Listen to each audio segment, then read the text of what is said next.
Mm, mm, mm, mm, mm. It is great to be back. Ladies and gentlemen, after over a year absence, the Unrehearsed Podcast is back. I am your host, Donnell Alamont Timors. Before we get into the show, new cast, we're going to be talking about, obviously, I'm going to be talking all about my Cowboys, but, I'm going to have two new analysts that's going to be on the show, but today is a special presentation with the NFL season coming up and also with the college season coming up. There's a lot to talk about, but most of all, we got to talk about the NFL season. So I'm going to touch on the Kwame versus Stephen A. Smith beef just for a little bit. But also, I'm going to talk about those other teams that the ESPN world always want to talk about, always say that they are Super Bowl contenders, always going to be a big threat in the NFL season. And I'm going to debunk all of those theories. But before we do that, let's go with what's the game plan for today.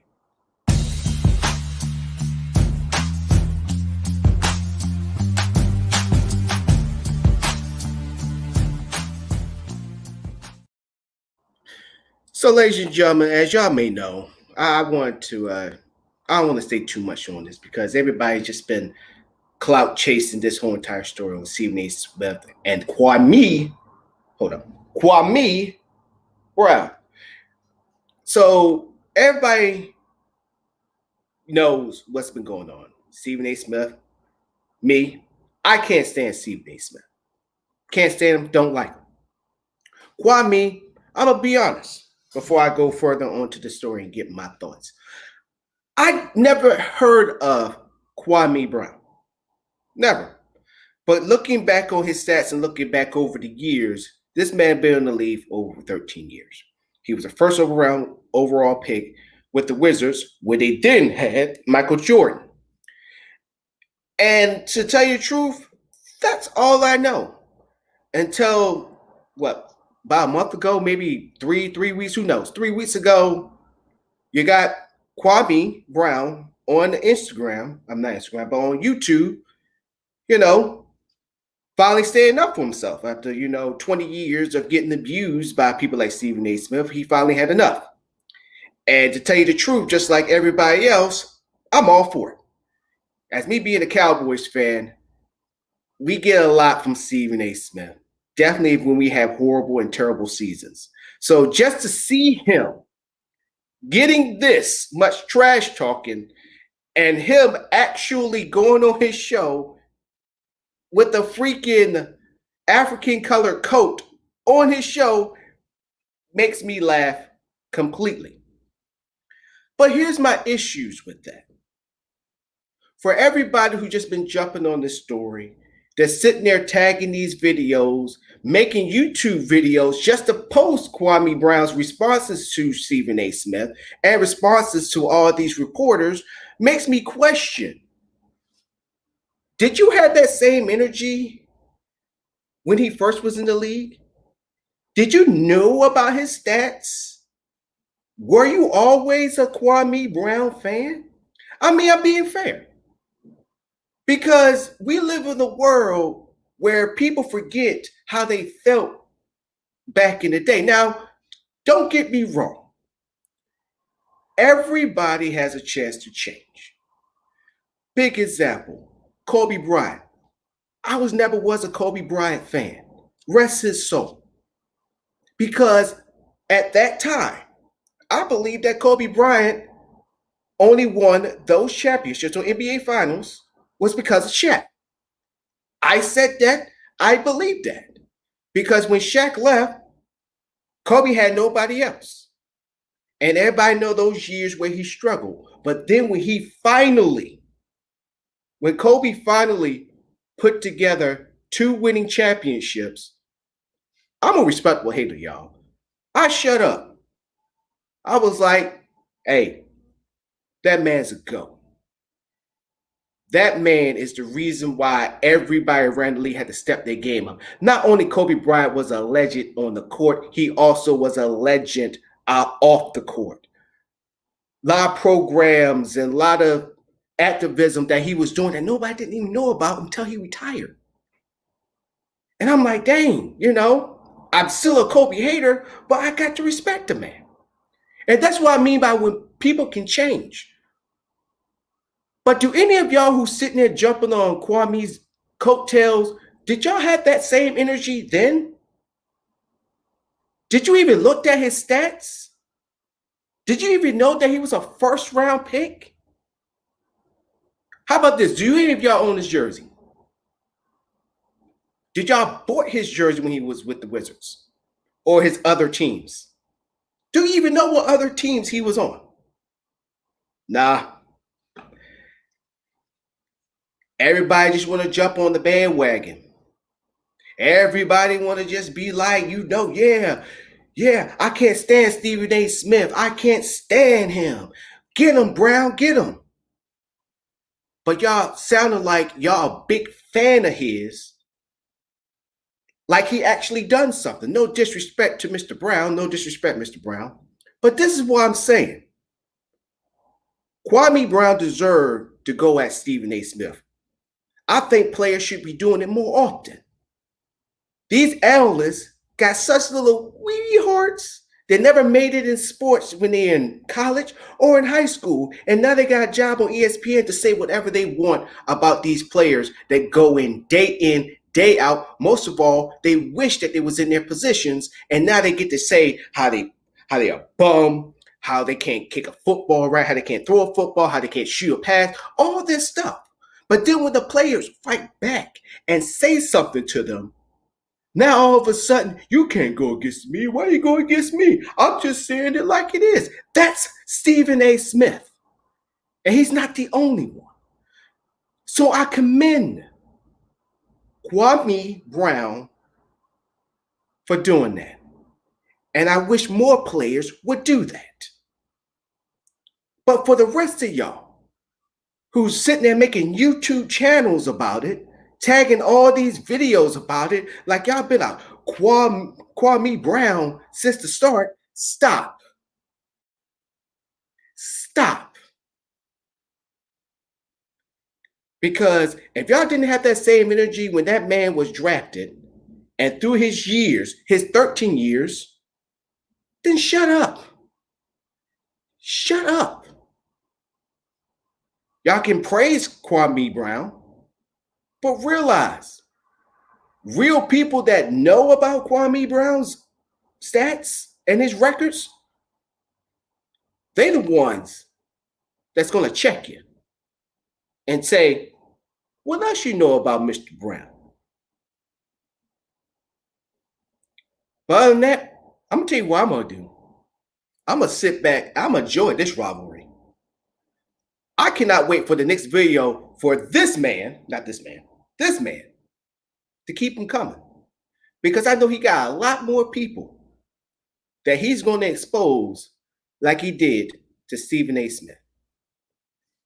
And I believe that's really going to happen. And then we just have my boy, Mr. Branch. Ladies and gentlemen, don't forget to tune into the Branch Huddle. He's also going to be on the show as well. Mr. Branch, hope everything's going great and everything with you. But ladies and gentlemen, realize game recognized game. I admit it. I didn't know who Kwame Brown was. But I do damn well appreciate him pushing back on the media and speaking truth to power. But don't try to clout chase and try to post videos like you knew about this man's career. Because I guarantee you, just like everybody else back in the day, y'all was making fun of him. Y'all was sitting there saying that he didn't deserve to be in the league. He was a bust. You know who y'all were. And you know who you are. Yes, were and are. Yes, I use both of those. So stop. Just in the words of Michael Jordan in that commercial, stop. Get some help. And with that, I'm going ahead and take my drink. Now, with that out of the way, now I'm going to get into the NFL season. Hold on real quick. Let me see if I can get my stuff straight over here, get the background right. So the NFL season just been talking to not the NFL season, but the ESPN talking heads is already talking about players, talk about teams that are shooing to make some noise in this upcoming season. Now I'm gonna leave my boys for last. I'm not gonna be the type to sit there and talk about my boys and talk about everybody else because we got our problems too. But I really want to dive in on these teams that I'm so sick and tired of hearing about. ESPN, FS1 just jumping on them like, oh my gosh, these are the guys that's going to do it. They're going to break the ceiling. Because then you got to think, was everybody talking about the Tampa Bay Bucks? I think the Kansas City Chiefs was being talked about more than Tampa Bay during this time. Tell me if I'm wrong. Because everybody was saying, oh, KC's going to make it. KC's going to make it. Only big news that was coming out of Tampa Bay at this time, Brady's with the Tampa Bay Bucks. Gronk, big Gronk, he's with the Tampa Bay Bucks. Nobody wasn't picking them to win the Super Bowl. I knew I wasn't one of them. Did I have KC making it to the Super Bowl? I think I did. I'm not 100% clear. But around this time, everybody was giving the Super Bowl to Kansas City Chiefs. And look what happened. Tampa Bay Bucks went from being that headline to being Super Bowl champs. So now, let me start off with the first team that everybody is talking about, sitting there saying, well, this probably going to be the year where they're going to break the mold and they're going to win. And yes, it is these Packers. Take a look. Hey, Packer fans, how y'all doing? This you got, right? Mr. MVP, right? Aaron Rodgers, right? The man that's already having issues and already having problems and wanting to leave. So, everybody say Aaron Rodgers is a bad man. Yes, Aaron Rodgers is a bad man. But he's also a bad man that chokes. Yes, I said it. Chokes when the ball's in his court. Now, I know a lot of y'all going to bring up his single season records and all that stuff. Y'all going to sit there and say, Aaron Rodgers is the best thing since sliced bread. Compared to Tom Brady, I'm going to tell you why.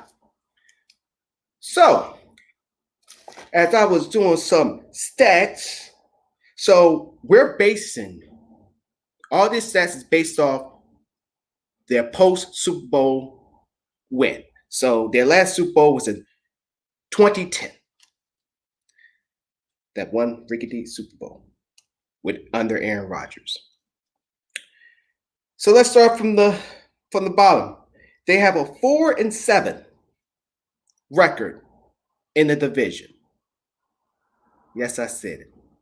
A 4-7 record. They was in 2011, 2012, 2014, 2015, 2016, 2019, and then last year, 2020. Which 2019, 2020, where they was also in the conference championship, as well as 2014, 2016. And in the conference championship, ladies and gentlemen, their record is 0-4. So is Aaron Rodgers a bad man? Is Packers a scary boys on the block? Stats show no. Now, don't get me wrong. Aaron Rodgers had the Green Bay Packers. He got the Packers on their backs. But my biggest issue is, are we just looking at Aaron Rodgers as this messiah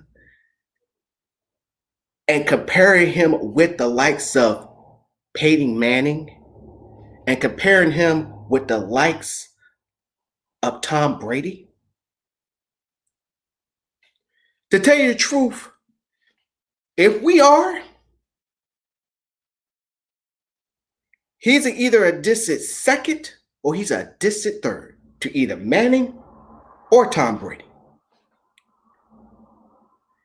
I'm not the biggest Tom Brady fan.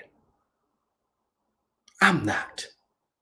Yes, there's going to be an asterisk with, I won't say all the Super Bowls. I would say the first 4 Super Bowls that he won with the Patriots. There's always going to be an asterisk right there. But one thing that you can say about Tom Brady, he's not the GOAT. Just GOAT. Tom Brady is just a GOAT. And Aaron Rodgers is a distance, not even a contest, away from reaching the accolades of Tom Brady, including Peyton Manning. And Peyton Manning got 2 Super Bowls. Now, him and Mike McCarthy, and unfortunately, Mike McCarthy is our coach. I get it. Yeah, go shoot the messenger.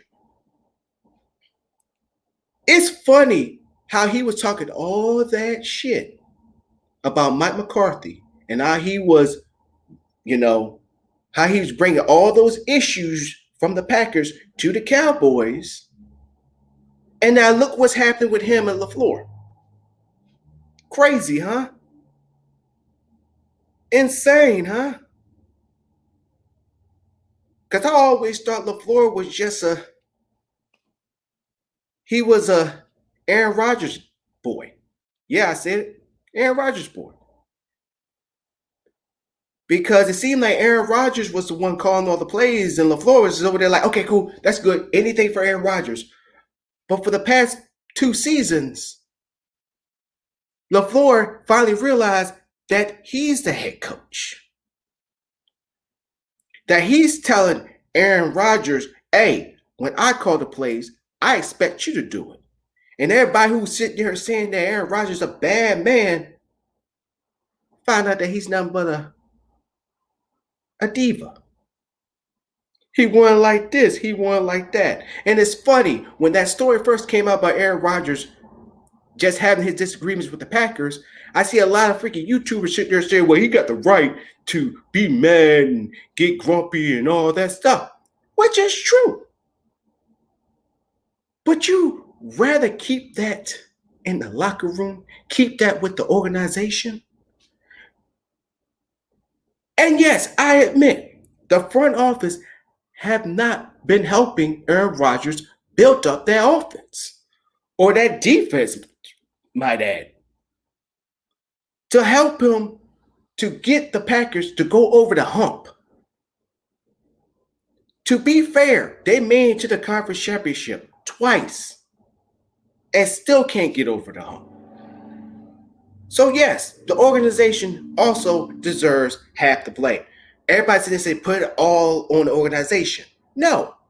The reason why I say half the organization is because Aaron Rodgers, as the face, as the franchise, you, sir, have to act accordingly too.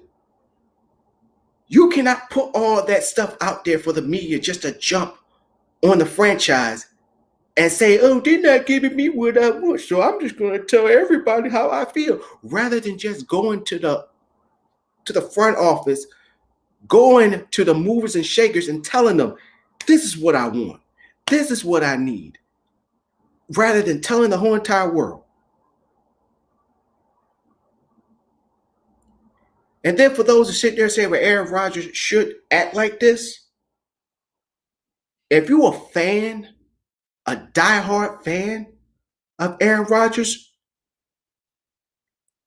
I don't want to say Aaron Rodgers, but a Packers fan, this is what you should be telling Aaron Rodgers. Aaron Rodgers, shut up. Shut up and do what you do best. Don't sit there and just whine and mope and complain. I don't think he has it done that already. It's like, be quiet. Because you ain't going nowhere. Now, if Green Bay, either there or wherever there's mind, decides to trade or get rid of Aaron Rodgers, first of all, it'd be suicide on their part. Everybody in that moment, including, yes, my Cowboys, probably will be trying to gun for him. And he will start for another team. But to be honest, to tell you the truth, his best bet is the Packers. So I see it as both the organization fault and the players' fault. But I promise you, the FS1s of the world, the ESPNs of the world are going to mix this story up. One minute, they're saying that freaking Aaron Rodgers is a diva. And the next minute, the Green Bay Packers organization don't give a damn about Aaron Rodgers. And I'm telling you, it's both. When you're the face of a franchise, you have to act in a way that you don't insinuate the media or tell the whole world there's a problem. They're not helping me out. And 9 times out of 10, everybody's going to agree. But you making the organization that puts you in that position bad. And then the organization itself should have known better. If we want us to go over the hump, we got to give Aaron Rodgers more weapons. We have to protect him. And then also we need to beef up that defense. But do I see the Packers doing damage this year? You have to put them there. I see them going in the playoffs, making a deep run in the playoffs. I even say this, and mark my words on this. I don't see them making it to the conference championship this year. Yes, you heard from me. Because I feel, I'm not going to go too much in my picks, they're going to meet the Tampa Bay Bucks somewhere in the playoffs. And the Tampa Bay Bucks is going to kick them out. But I'm going to tell you one thing that's not going to happen. That's not going to happen. So for all y'all Packers fans out there that's like, oh, he put MVP back there. That's called satire. That's not going to happen this year. So might want to pump your brakes on that one. So with me being done with the Saints, not the Saints the next one, but being done with the Packers, now let's talk about them Saints. Remember this guy? Remember him? Remember him, Saints? Who that gonna beat them Saints? Let's pull him again. This man. The man that y'all wasted for over 10 years, who got you one Super Bowl. Listen to me, one Super Bowl.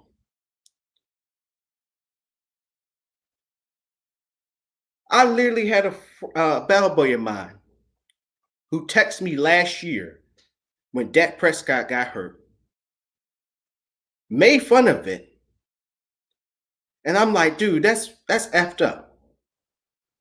But y'all not gonna do much neither.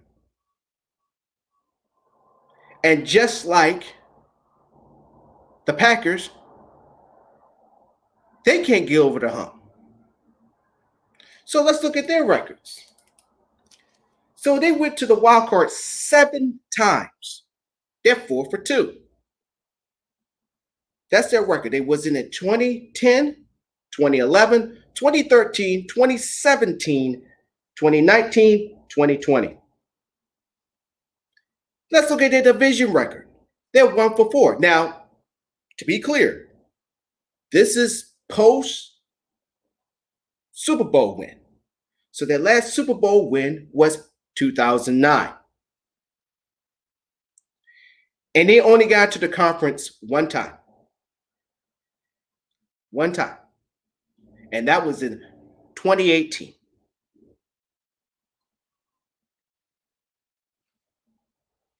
And one thing me and my bell buddy always be button heads on, he always want to say, well, Cowboys never went to the playoffs, even though he do not look at stats or history or anything like that. I get on my Cowboys later. And he always like to bring up, oh, 25 years, y'all haven't made it. And then I come back at him, I was like, y'all won y'all Super Bowl in 2009. What have y'all done since then? That one little single little Bombardier trophy has just been picking up dust. What have y'all built around Drew Brees since he been there? What have Sean Payton and that organization done to help them to be a Super Bowl contender? Now, a lot of y'all like to sit there and say, well, they go deep into the playoffs. Like I just give y'all the stats. They go deep to the playoffs. But the last time I checked, they don't get participation trophies for going deep into the playoffs. To me, it's more of, when in those murder movies when somebody gets stabbed and they just still limping with the knife still up in their gut and the blood just squishing out, and then eventually they just fall over and croak and die. That's the Saints for you. And what makes this even more worse, you will think that defense that everybody want to talk about, that average at best defense, will help him out. The Saints defense was always run by that offense. It always carried the team. And the defense can just do nothing spectacular. You could probably only name, I'm gonna be nice. You could probably only name like three people. Three people off the Saints defense. That's it. Only three. Drew Brees, for his time with the Saints, was just trying to break records, which he did. It's like he won that one Super Bowl. Now I'm just going to try to break the throwing yards record, touchdown record. That's it. It just pains me that even with Drew Brees retiring how he did, it really hurt for me. And I'm not even a big Saints fan, obviously. But how he retired like that is just wow. Y'all could at least build something around him. Now, I know a lot of y'all gonna be like, well, he got, Kamara, and he also got Harris. What's his name? Michael Harris. I think I got his name wrong, but he's nothing but a Marcus Colston 2.0. Yeah, I said it. I promise you, you're not even going to hear that wide receiver's name. Not even once. Maybe one time. Maybe two times during the season. But he's not going to be that much. Because now, since this man have retired, who's going to be your quarterback? Who's going to be your quarterback? I know you're not going to look at that boy from BYU. The secret decoy. He only won y'all one game. And then the next one he lost. Did he get injured in that game, by the way? Who's y'all backup? Who's that guy again? He used to play for Tampa Bay.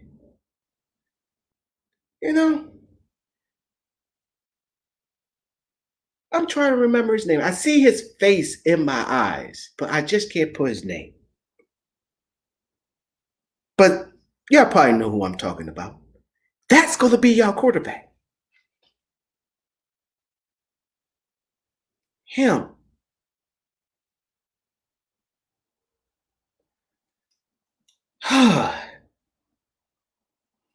How could y'all waste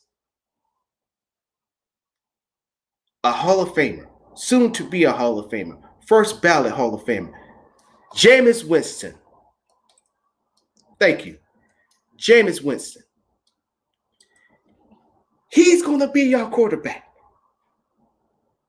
Or at least the next one up.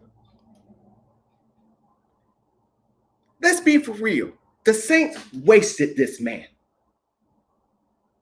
And any Saints fans that got a brain would know that if we would have just put great players around him, we could have had at least another Super Bowl.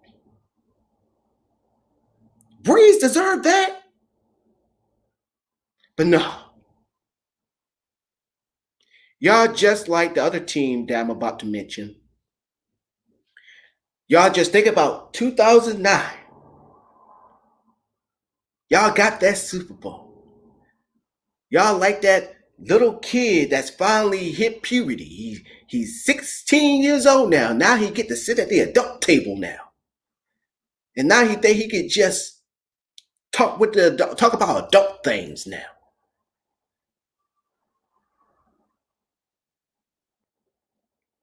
That's the Saints in a nutshell. This season, I don't see them being the Saints of old. I don't see that. Sean Payton, I'm so mad that Sean Payton left the Cowboys like he did, but you know, when you bump heads with Bill Parcells, it's like, yeah, you might want to just part ways. Definitely if the grass is greener on the other side. I get it. But I don't see them making no noise this year. And then not to forget,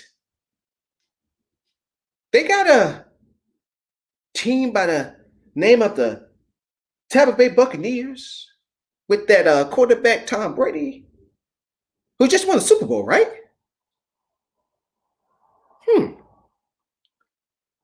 Let that fizzle on your membrane. So for anybody who think that the Saints are going to come marching in, I'm going to hate to pee in your cornflakes, but you're smoking crack. I see the Saints being close to the bottom of their division. So wherever hope y'all Saints fans got, y'all better hold on to it. Because without this man, y'all might as well hang it up. Hang it up. And also for anybody, if this gets shared out to Drew Brees, I don't care if it does or doesn't, but this man had one hell of a career. I think we can all agree when he won his Super Bowl, we was all happy for him. With all the issues and problems that he had with Maury Schottenheimer and the Chargers, and then coming to the Saints and turn that organization around, him and Sean Payton, and winning the Super Bowl. And then what was going on in New Orleans at that time, we all can say that we was happy, we was proud, we was all a Drew Brees fan when they took on the Colts. So Brees, thank you for what you have done for the league, for breaking records, and then, like I said, winning that Super Bowl. We just wish that you would have retired and left the game on top. Well, unfortunately, you know, things do happen. But yeah, the Saints ruined you. And so enough about the Saints. Let's go on to another team that everybody, I won't say everybody, but ESPNs of the world want to continue to talk about. And it's these guys. You know what? Hold on. You looking at me? Talking to me? Huh? These guys. I'm here in Seahawks country right now. This is not Seahawks country. This is not even a country. This is Seahawks City. So it sickens me every time I see those flags on the back of the trucks of these Seahawks fans. So there's this Seahawks country. I'm like, dude, this is the city. Just put you in Seahawks City. But that's a different story. This is the team that build your hopes up. Everybody's hopes are up. They're like, yes, it's our year. It's our year. And then they go into the playoffs and they fall flat. You know, last year they had this thing about uh had a thing about Wilson. Oh, watch Wilson cook. And when they lost, I was like, well, I guess he went to Hell's Kitchen. And Chef Ramsay was like, your ass can't burn. You can get burned, but you sure can't burn. Because that Rams quarterback at the time, that's now with Detroit, Golf, showed that he was a chef. And the crazy thing was, the week before that, before they came, well, actually, yeah, they came back to Seattle because they lost the week before in Seattle. I actually saw that bus passing by when I was going to a friend's house. Then they come back and they whip your ass. And another crazy thing is, too, once again, the ESPN heads, the FS1 heads were sitting there praising Russell Wilson for how he maneuvers out the pocket, how he flanks to the left, how he flanks to the right, how he bootlegs to the left, bootlegs to the right, and he just make things happen. To now criticize him about it the Knicks, saying that this is going to be a reason why his team loses. He holds the ball too long. Why don't he run it for a first down? Why does he do this? Why doesn't he do that? And then not to mention, their defense. Oh, I really want to say this. Seahawks fans, come closer to your computer screen, closer to your tablets, closer to your computer. Wherever you're looking at this show, at either live or recorded, let me tell you this. The Legion of Doom is dead. It's never coming back. Just like with the Cowboys, the doomsday device is long gone and over with. So 70s. Also Pittsburgh Steelers, the Steel Curtain, so 70s. The Black Hole, so 70s. No, actually, so 70s and early 80s. The Purple People Eaters, Minnesota, so 70s.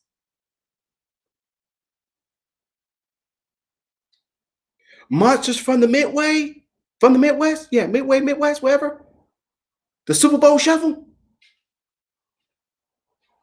so 80s. Y'all been holding on for this for so damn long that y'all forget that y'all mediocre. That you got everybody and their mamas.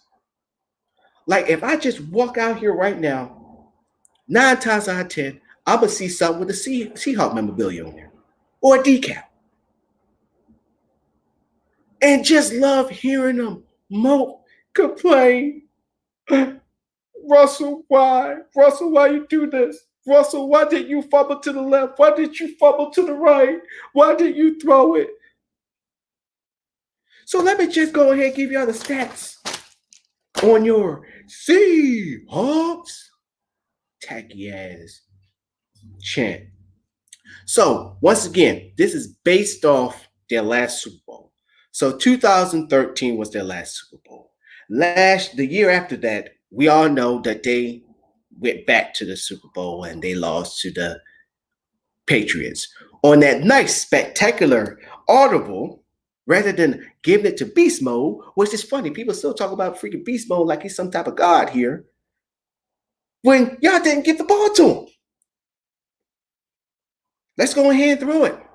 And you made a cornerback that nobody knew about famous and getting a big contract with the Titans. Butler, great job.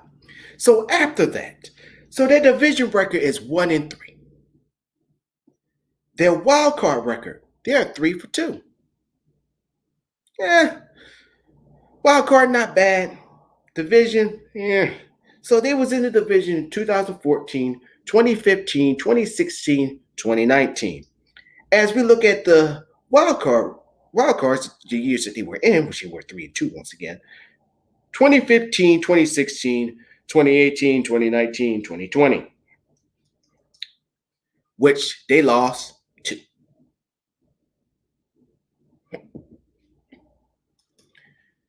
And then in 2014, once again, when I was telling y'all after their win in the Super Bowl,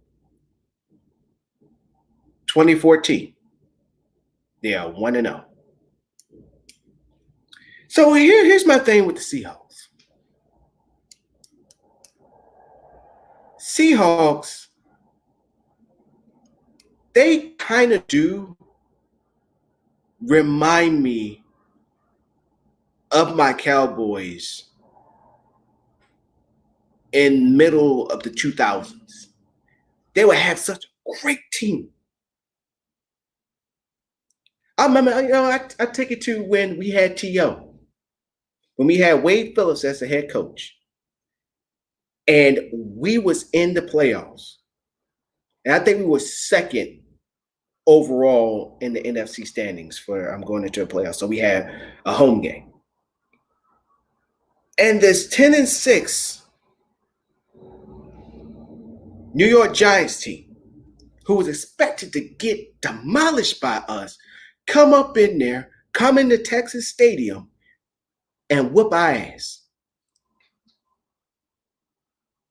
All that hype.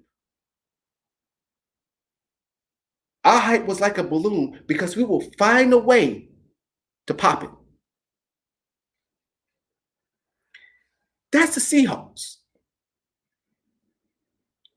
That is the Seahawks after their Super Bowl, because when I talk to a Seahawks fan, they sit there and they bring up, oh, well, the Cowboys ain't done nothing since 25 years. I'm like, dude, it's not 2013 either. What have y'all done? What are y'all doing? And then they bring up, well, at least we went back to the Super Bowl and y'all lost. Not only did y'all lose, y'all did it in an embarrassing fashion. And not to mention, y'all went from your bread and butter that led y'all there. Make it make sense. Y'all Super Bowl is gathering up dust because y'all living in the past. It's funny. That's the only thing I keep on saying. Legion of Boom is back. Legion of Boom back. Legion of Boom is dead. It's never coming back. Y'all got a freaking defensive coordinator that happens to be an ex-Cowboy who won a couple Super Bowls with us. And his defensive schemes are not that scary and don't even resembles the Legion of Boom. What y'all need to do for this man right here, don't make the same mistake that the Saints did. Because y'all O-line is garbage. That's why Russell Wilson always have to keep rolling out the pocket and make things happen. Yes, DJ Metcalf. Look, I even said when he got drafted by the Seahawks, I remember I was sitting next to my soldier who's a Seahawks fan, and I said, that's a steal. That's the biggest steal in the draft. But he's not going to be at his best level if Russell Wilson keeps running for his life. If he don't have time to do his three-step drop and throw with his feet planted in the ground. Or at least be at a perfect angle to make a perfect throw. Or at least a decent throw. Or at least get the ball to him. Baldwin's not there no more, y'all. He's retired. He's gone. Tyler Lockett. Tyler Lockett, I will say it right here, right now. Tyler Lockett is the most underrated wide receiver that nobody's talking about. He's the saving grace. He is Russell Wilson's security blanket. Like with Romo to freaking Jason Witten. That was Witten's security blanket. Tyler Lockett is freaking Russell Wilson's security blanket. And there's nothing wrong with that. And not to mention, Tyler Lockett is also a game changer. Period. But imagine if they work on that O-line and Russell Wilson don't have to move around that much. He doesn't have to roll out that much. Metcalf will be a beast. Tyler Lockett. People will be talking more about him. And then not to mention your defense is old. I don't know if KJ Wright's going to come back. First of all, can y'all name anybody off the defense that put fear in any of the offense that they're going to play? Wait. I literally had this conversation with a friend of mine who's a Seahawks fan. I said, because he named the typical names, KJ Wright. I forgot the other guy. I think he's number 50. Like I said, I can see his face in my eyes, but I just cannot figure out his damn name. But other than those two guys, who else puts the fear of God or whoever they pray to in offenses?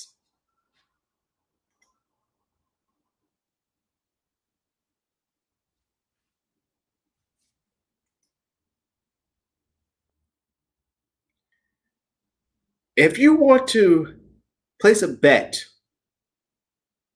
on how the Seahawks going to do, my personal advice to you, and just like advice is like a deal on the table, you can take it or leave it. Your best bet is in the middle of the season. Because the playoffs, you're going to get heartbroken. And you're going to lose a lot of money. I see them making it to the playoffs, but it's going to be no different. Listen to me. No different than what happened last year. They're going to find a way to pump up everybody here. The Seahawks is going to do it. They're going to go back to the Super Bowl. The Legion of Boom is back. And in the words of, what's his name? I know his first name there, from the head coach from the Cardinals, rest his soul. They were who we thought they were. Sorry? No, I ain't sorry. Sorry, not sorry. If y'all don't protect this man, he's going to be another Drew Brees. And he's just going to be there just to try to break records. He's going to be hurt, and y'all going to be bitching and moaning about that too. But don't expect too much out of this team. They ain't going to make no noise in the playoffs. They just going to be a highly anticipated participant. Take that to the bank. And now, I'm going to talk about this team. Because I believe they're the same version of a type of team, but in the AFC. Oh, yeah. Oh, I'm going to get a lot of hate for this one. Y'all remember this guy? Oh boy. I encourage the hate. I want to come on in. So, let me go and get a sip of my yak. Oh. Now, alluding to the story, what I said earlier, when I said that around this time, people was already giving, Kansas City the Super Bowl champion. They already giving them the Super Bowl. They already giving it to them. They made it, and then they lost. Not only did they lose, they got exposed. period. And I remember talking to one of my supervisors about this. If only thing Tampa Bay got to do is realize that Andy Reid calls some very generic plays. He's very simple. Just like a cheeseburger. And he don't make too many adjustments to make that cheeseburger stand out. Maybe he put like a little tangy mayo in there, or he switched the American cheese and put provolone. That's Andy Reid. He just changed, simple stuff, put a little twist to it. But no, generic. And that's what Bruce Arians saw. Obviously, when freaking this man rolls out, he's going to look for Tyreek Hill all the time. So what we're going to do, we're going to try to cover that dude.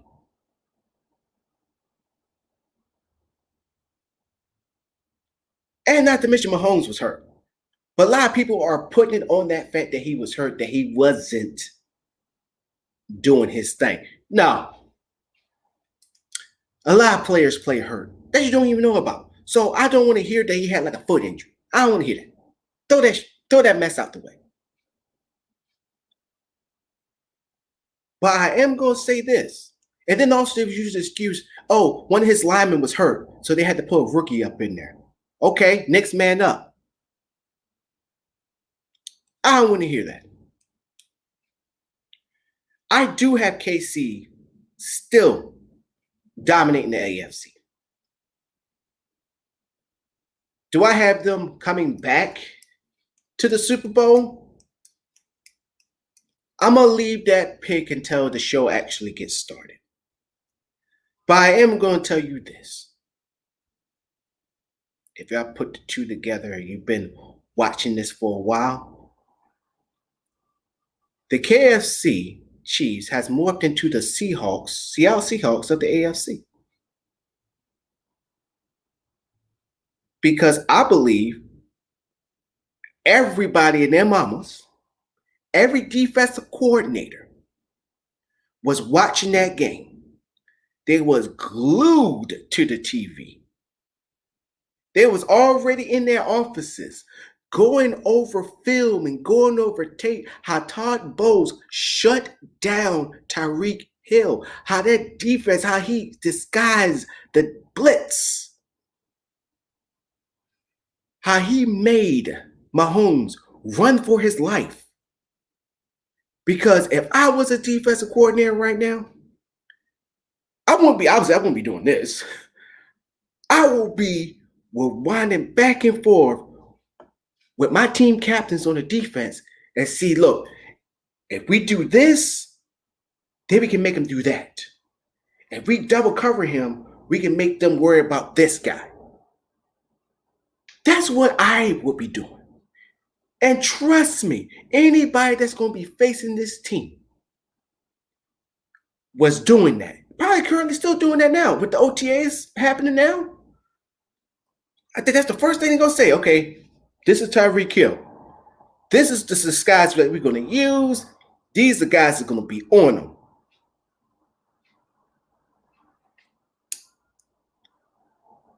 People's going to figure them out. And the Super Bowl was telling. They got exposed, and it'd be dumb if any defensive coordinators that's going to be playing against these guys didn't take any notes on how Todd Bowles exposed that offense.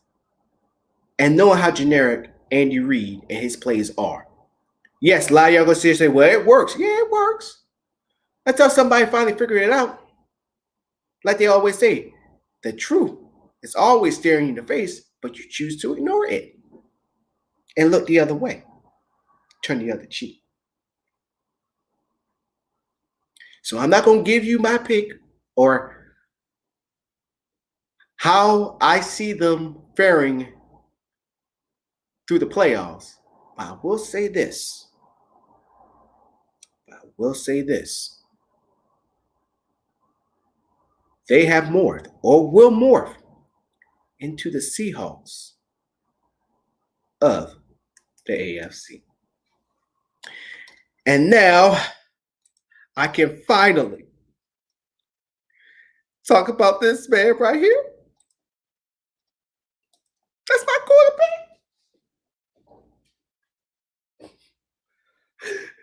That's my quarterback.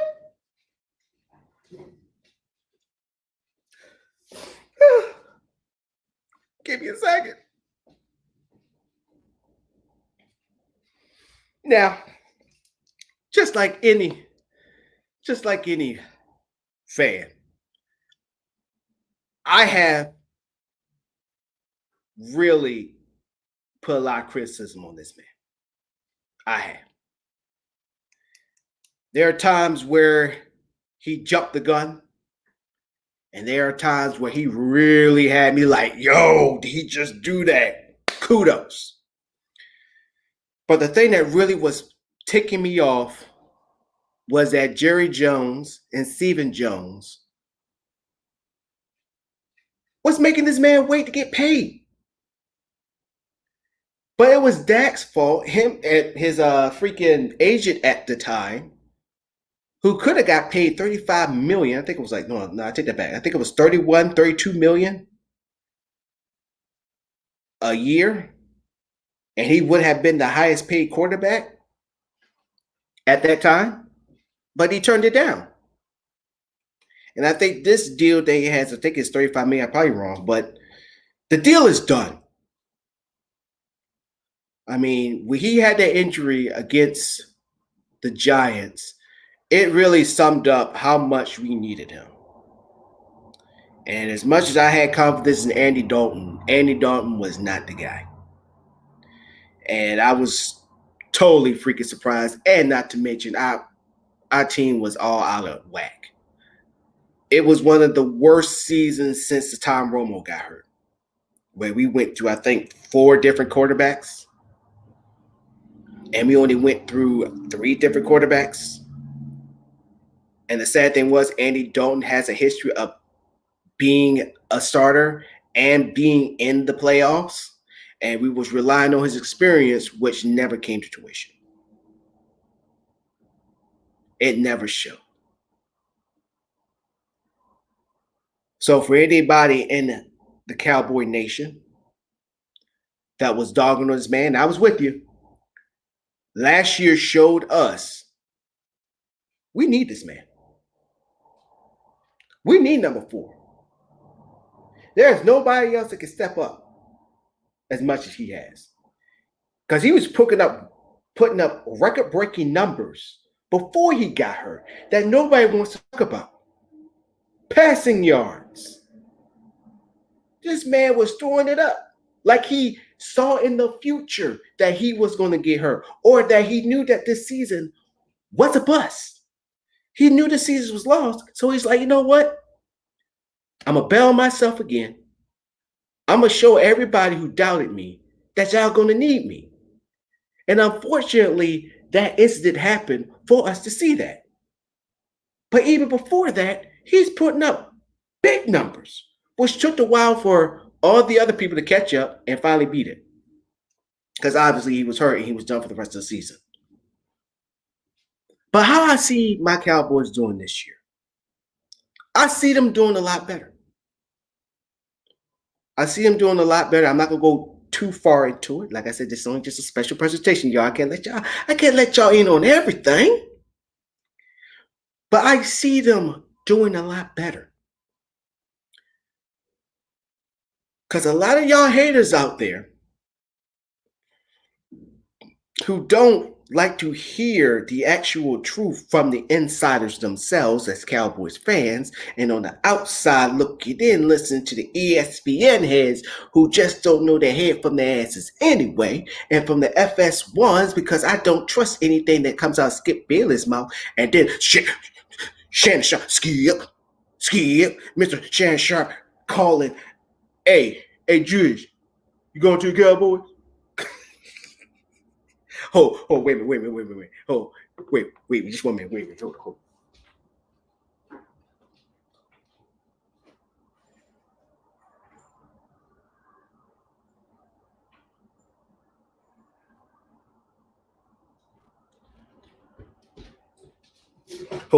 I had to do it right. I had to do it right. How you doing? Let me. Yo, you go to the Cowboys. See, Skip, ain't gonna happen. Ain't gonna happen. Nobody messes with those Cowboys. He be sitting up in his chair just like this. Skip, Skip, Skip. Now come on, Skip. Come on, Skip. Them Cowboys ain't ready. Cowboys ain't ready. Nope. Nope. So I'm gonna say this. Shannon Sharp, I like Shannon Sharp a lot. He be saying some truth to power. But I remember your past, Shannon Sharp. When you was on CBS Today, you couldn't even predict what the weather was going to be that day. Where you literally said that the Cowboys, I don't know why it stuck with me, but it did. Where you said that you expect the Cowboys, I think he said 2-14 or something like that. And we went on to the playoffs that year. And that's when Romo won his first playoff game. And after that season, I remember it dearly. You got fired. I don't remember the exact year, but I knew it was a year. The year before that was a horrible year. And then the start of that year, you made your prediction. You had to put it out there, and the Cowboys proved your ass wrong. So every time the Cowboys win, because I don't watch Undisputed that much. I only just watch snippets off of YouTube. I'm going to be for real. I'm going to come with the hen dog.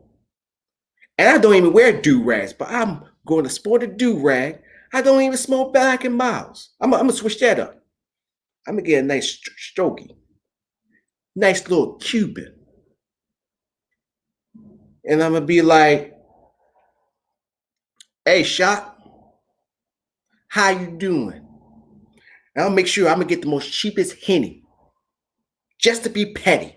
Cheap as hell. Lower the brand type of cognac. And I'm just going to be like, how's it going, Shay? What's good, Shay? Smoke my skokie? Have my do-rag on. I'm be like, how you living? I was trying to go to the your little shop, that little buffet you got serving up L's, but I realized that they closed today. What's going on? Or maybe you just closed it down for yourself and just had a little buffet of L's for yourself. Watch me. So Shay Sharp, you put this on yourself. Put this on yourself, sir. Every time the Cowboys win, definitely those big high-profile games that you said that the Cowboys going to choke. I don't need Skip Bayless with his mediocre, flaky ass to sit there and say, how about them Cowboys? I don't need you. Nah, He's nice. I'm not that nice. I'm going to get a do-rag, get a nice expensive Cuban cigar, and get the most cheapest cognac. And I'm going to tag you in it. And I'm going to tell you how's it going. And how about them Cowboys? So enough about dogging Shannon Sharp. Let's get back to the Cowboys. Last year was horrible.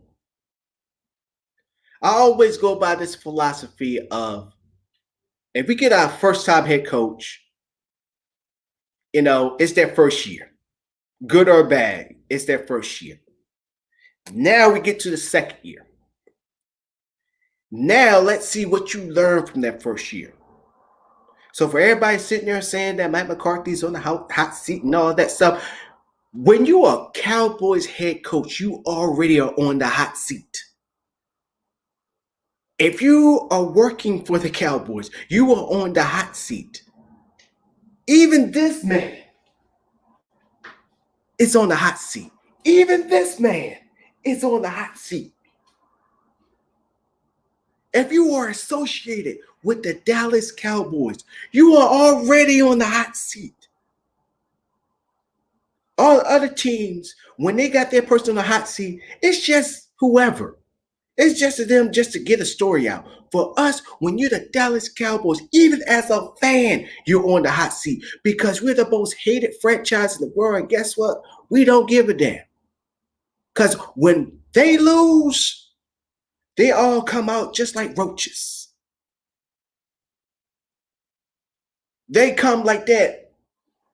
Come like the rain unexpectedly, just like here. It could be a nice sunny day and all of a sudden it just start raining. That's the Cowboy haters for you. But when we win,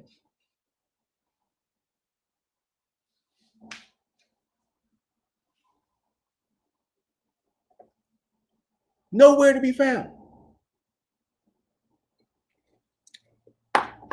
They tucked in their beds. They're in the house, door locked. Or you got those one, you got a couple of haters that actually stand on out there and they be like, well, y'all gonna lose next week. But then when we win again, they're nowhere to be found.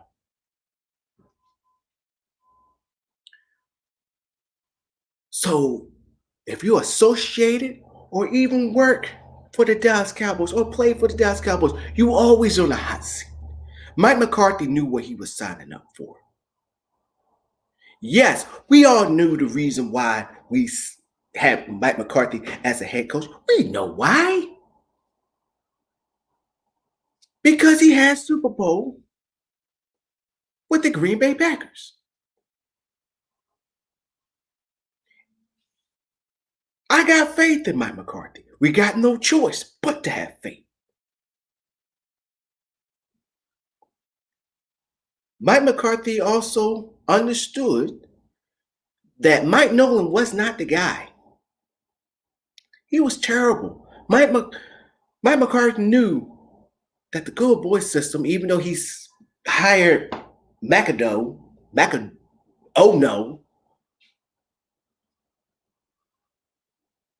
ain't gonna cut it. Now we got a defensive coordinator that actually used to produce the Legion of Boom. He's here.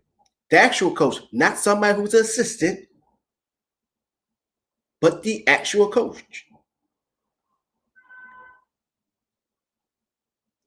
So my take is this. Bring in somebody like Dan Quinn, who was hands-on with the players. Currently, right now, OTAs, even before OTAs with the rookies.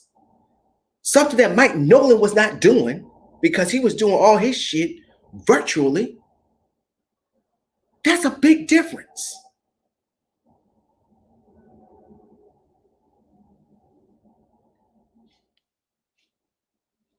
Cowboys need to go out on the field and dominate. That's all we need to do.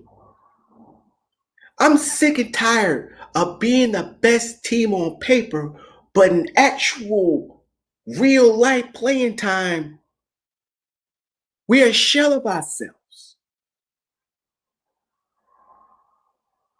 Where people don't know how to protect this man, or who don't know how to run a route, or hold on to the damn football, or to get a sack, or to tackle, or to create takeaways. We have a squad.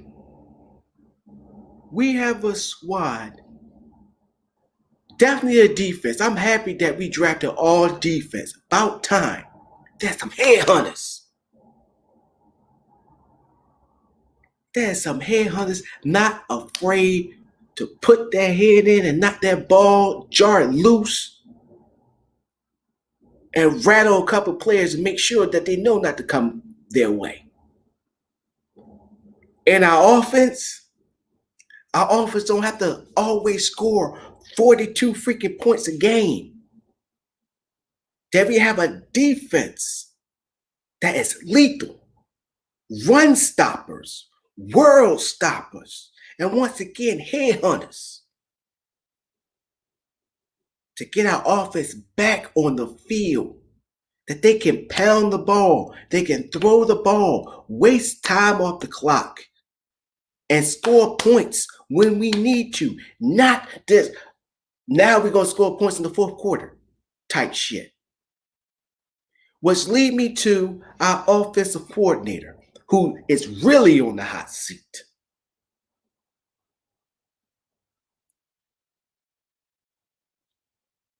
You are really on the hot seat.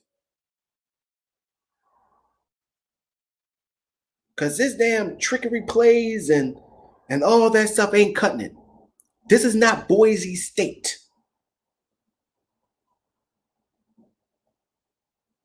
We need you to call plays at the right time. Make sure when Dak Prescott sees something in that defense that he can utilize, that he has a good audible play to utilize and to get to that defense weakness. Kellen Moore, I don't like you as an offensive coordinator. So if Mike McCarthy is smart, if your coordination and your plays don't give us wins, not just being a number one, number two defense, but translate into wins, Mike McCarthy, get rid of Kellen Moore. I'm sick and tired of us being the top offense that has a record that is garbage. And I think the Joneses need to start smelling the roses too. I could care less what Kellen Moore does with another team. Because if he wasn't cutting it with us, why should we care if he's not cutting it with the other team that he goes to? I don't even think he would be a hot commodity anyway. But Kellen Moore, I think this year is do or die for you. Rightfully so. Because now we got a defense that you don't have to score, like I said, 42,000 points. I see my boys doing a lot better this year, but I'm not going to go too deep into the analysis until the show officially starts. And with that being said, this was a special unrehearsed podcast. I'd like to thank the people that have been coming in, watching, a little here and there. I am your host, Donna Alamonte Morris. I will also have my other analysis. If y'all have been watching hashtag Fade to Black, we'll have Beast Johnson on the ones and twos as well. He's a Steelers fan. And then we have my boy Mayo, who's also a Cowboys fan, but also with college. You know me, I got rep Virginia Tech. And then you got Beast, Roll Tide. And then you got Mayo, who is Ohio, however the hell that goes. He's an Ohio Buckeyes fan. But other than that, and then also we had special guests, and then also have my boy Branch come on the show too as well, because that's what it started with, me and Branch. So Branch already know that this is his show too, and that he can come on and bring his analysis as well. And cannot wait, ladies and gentlemen, you just don't know. I cannot wait till this show gets started. So I just want to give y'all a little bit of a taste of what y'all going to expect. And with that, thank y'all for tuning in. Cannot wait to start the 24. I gotta say 24. Can't wait to start the season and keep y'all updated on all the news around the league, as well as college and other sports as well. Y'all have a good one here. Thank y'all for tuning in. It's been real. Once again, I have been your host, Donnell Lamonte Morris. Thank y'all for tuning in. Catch y'all later. If I can find the closing credits. Here we go. Bye-bye.